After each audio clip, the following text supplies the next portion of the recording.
এই দেখো সামনেই হচ্ছে চিমটাবুরু ইকো রিসর্ট। এখন ছৌ নাচের প্রিপারেশন চলছে। চিমটাবুরু অযোধ্যা পাহাড়ের হাইয়েস্ট পিক। দুটো কিন্তু এখানে বাম্বু কটেজও রয়েছে। খুব পরিষ্কার পরিচ্ছন্ন ছিমছাম ঘর। 4, 2, 6টা রুম হচ্ছে ডবল বেড আছে, 10টা রুম আছে 4 বেডেড। বহু টালবাহানা, বহু সার্কাস করে নির্ধারিত সময়ের থেকে 5 ঘন্টা লেটে আমরা আমাদের গন্তব্য পুরুলিয়ার বাঘমুন্ডির কাছাকাছি বা চিমটাবুরুর পাদদেশে চিমটাবুরু ইকো রিসর্টে এসে পৌঁছেছি। এই দেখো সামনেই হচ্ছে চিমটাবুরু ইকো রিসর্ট। আর এই চিমটাবুরু ইকো রিসর্টেই আমরা আজকের রাতটা থাকবো। এখানে আমরা সবাই মিলে অ্যারেঞ্জমেন্ট করা হয়েছে, যেটা এখন ছৌ নাচের প্রিপারেশন চলছে। ছৌ নাচ আমরা দেখবো, দেখার পরে ডিনার টিনার করবো, রুম টুরটাও করবো, সবই করব। চলো সবকিছু দেখার জন্য রেডি থাকো তোমরা। পুরুলিয়াতে ঘুরতে আসা বা উইকেন্ড ট্রিপের জন্য কিন্তু পুরুলিয়া খুব ভালো। দুদিনের ছুটি পেলেই পুরুলিয়া চলে আসা যায়। পুরুলিয়াতে অনেকগুলো স্পট আছে, যেরকম আমি মূলত তিনটা, একটা গোজাবুরু সাইড হতে পারে, অযোধ্যা হিলের সাইডে আপনারা হোটেল নিতে পারো তোমরা, অথবা বরন্তির দিকে নিতে পারো, বা চিমটাবুরুর পাদদেশেও তোমরা থাকতে পারো। চিমটাবুরু সম্পর্কে বলতে গেলে চিমটাবুরু অযোধ্যা পাহাড়ের হাইয়েস্ট পিক। আর আমরা সেই চিমটাবুরুতেই বর্তমানে আছি, চিমটাবুরু ইকো রিসর্টে। চিমটাবুরু ইকো রিসর্টের রুম টুর যদি বলা হয়, তাহলে আমি এই মুহূর্তে দাঁড়িয়ে আছি একটা 4 বেড রুমে। 4 বেড রুমে এখানে 4 জন অনায়াসে থাকতে পারবে। খুব পরিষ্কার পরিচ্ছন্ন ছিমছাম ঘর। আর এই ঘরে ঢুকে যেটা আসছে সেটা হচ্ছে, দেখো এই জায়গাটাতে কিন্তু একটা ওয়াশ বেসিন রয়েছে, আয়না রয়েছে। এখানটাতে কিন্তু খুব সুন্দরভাবে তোমরা তোমাদেরকে ফ্রেশ করতে পারো। এছাড়া আরো বেশি ফ্রেশ হতে হলে এই হচ্ছে ফ্রেশ রুম বা টয়লেট। এই টয়লেটে সেই একই কথাই, ওয়েস্টার্ন স্টাইল টয়লেট রয়েছে, গিজার রয়েছে, জেট শাওয়ার রয়েছে, কল রয়েছে। একটা বেসিক অ্যামিনিটিস যা যা প্রয়োজন, এক রাত্রির বা 2 রাত্রিরে থাকতে গেলে তোমাদের যা যা প্রয়োজন একটা রুমে বা হোটেলে, সেই সমস্ত কিছু কিন্তু প্রোভাইড করছে চিমটাবুরু ইকো রিসর্ট। আর চিমটাবুরু ইকো রিসর্টের বাথরুম পায়খানা ভালো, পরিষ্কার পরিচ্ছন্ন, ক্লিন। আর দেখো চিমটাবুরু ইকো রিসর্টের এই সামনেই কিন্তু ছৌ নাচের প্রোগ্রাম এখন রেডি হয়ে গেছে।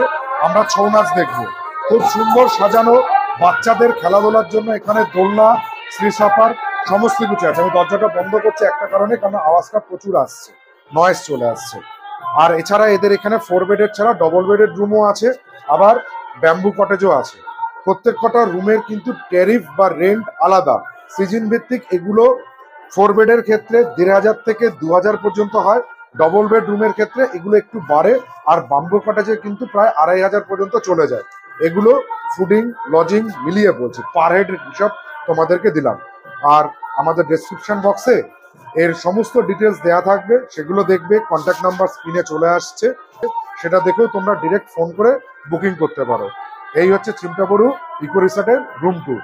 চতুর্দিকে দেখতে পাচ্ছ রুমগুলো কিন্তু ঘুরে রয়েছে। আর মধ্যেখানে একটা রয়েছে কমন লন, যেখানে কালকে ছৌ নাচ হচ্ছিল। আর এখানে ছাতা দিয়ে ছাতার তলায় বসে চাইলে সকালবেলা সন্ধ্যাবেলা তোমরা তোমাদের চা বা নাস্তা করে ফেলতে পারো। আর চিমটাবুরু ইকো রিসর্টে যদি বলা হয়, তাহলে টোটাল 4, 2, 6টা রুম হচ্ছে ডবল বেড আছে, 10টা রুম আছে 4 বেডেড। আর আমার পিছনে যে দুটো রুম আছে, সেই দুটো রুম হচ্ছে 6 বেডেড রুম। আর একদম পিছনে যে দেখতে পাচ্ছ, সেটা হচ্ছে কোকরাবুরু। হ্যাঁ, এটাই হচ্ছে মজার। চিমটাবুরু ইকো রিসর্ট কিন্তু চিমটাবুরুতে নয়, কোকরাবুরুর ঠিক কাছে অবস্থিত হচ্ছে এই চিমটাবুরু ইকো রিসর্ট। খুব সুন্দর মনোরম পরিবেশ এই চিমটাবুরু ইকো রিসর্টের। আর পার্কিং এর জন্য দেখো প্রচুর জায়গা আছে। এটা পেট ফ্রেন্ডলিও রয়েছে। আর আরো হচ্ছে স্পেশাল, দেখো এইখানে যেটা রয়েছে, দুটো কিন্তু এখানে বাম্বু কটেজও রয়েছে। এই বাম্বু কটেজগুলোর রেন্ট একটু বেশি হয়, কিন্তু বাম্বু কটেজের ফিলিংস নিতে চাইলে বাম্বু কটেজ তোমরা বুক করতে পারো। বাম্বু কটেজের টেরিফ যদি বলা হয়, তাহলে এটা কিন্তু 2,000 থেকে 2,500-এর ভেতরে সিজন বেসিস ভ্যারি করে। দুরকম ভাবে এখানে বুকিং হয়। তোমরা চাইলে এখানে খালি রুম বুকিং করে নিতে পারো, অথবা ফুডিং লজিং প্যাকেজেও চলে আসতে পারো।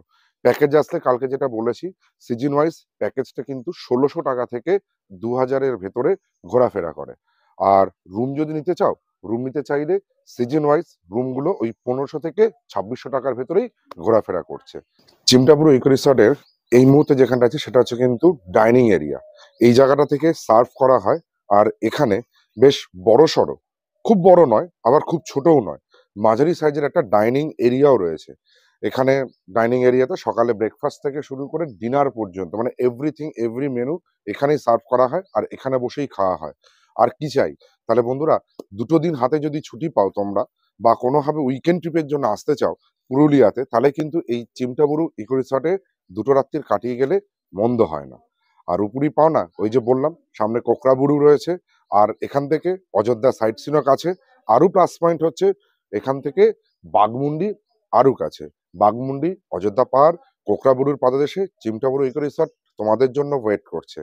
অতএব দুটো দিন যদি তোমরা হাতে সময় পাও, ছুটি পাও, উইকেন্ড ট্রিপ পাও, চলে এসো পুরুলিয়ার এই চিমটাবুরু ইকো রিসর্টে।